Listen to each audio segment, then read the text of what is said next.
What we have here is we have a lot of red blood cells that are stacked together in a formation called rouleau, where there's very poor circulation, very poor oxygen CO2 exchange. The red blood cells should be visible and separate like this one right here. Instead, they're stacked up, and there's multiple causes of that, including dehydration, poor digestion of protein, excess carbohydrates in the blood, sugars too high in the blood, and overall a low negative charge in the blood, where the potential, the zeta potential in the cells has been diminished, so cells just clump.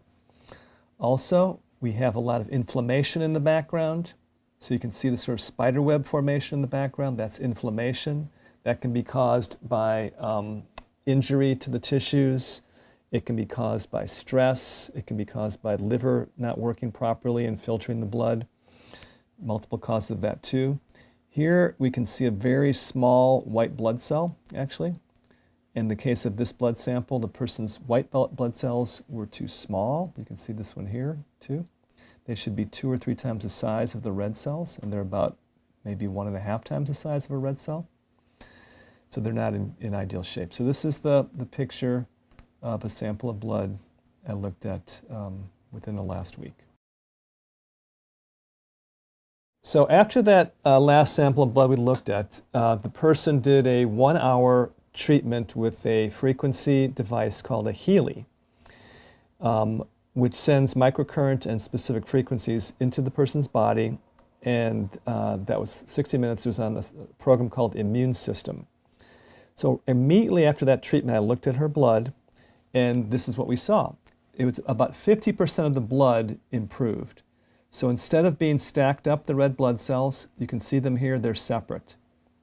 They actually can exchange CO2 for oxygen now. They can actually get the job done, what they need to be done. Interestingly also, her white blood cells were bigger, and the program she ran was Immune System. The white blood cells here, you can see, are about 2 times the size of the red cells. There's another white blood cell, more in the correct size. Some of the inflammation is gone too. The background doesn't have all that spider web type fibrin in the background.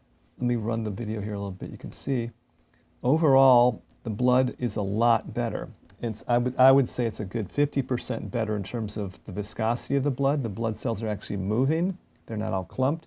So essentially what happened is that we increased a lot of negative charge into the blood. And that negative charge helps the cells separate from each other, so they have more of a surface area to get oxygen, and they have a lot more flow and movement of nutrients and energy through her body. And that's what her blood looked like literally 1 hour after the first sample, after she did a 1-hour treatment on Immune System.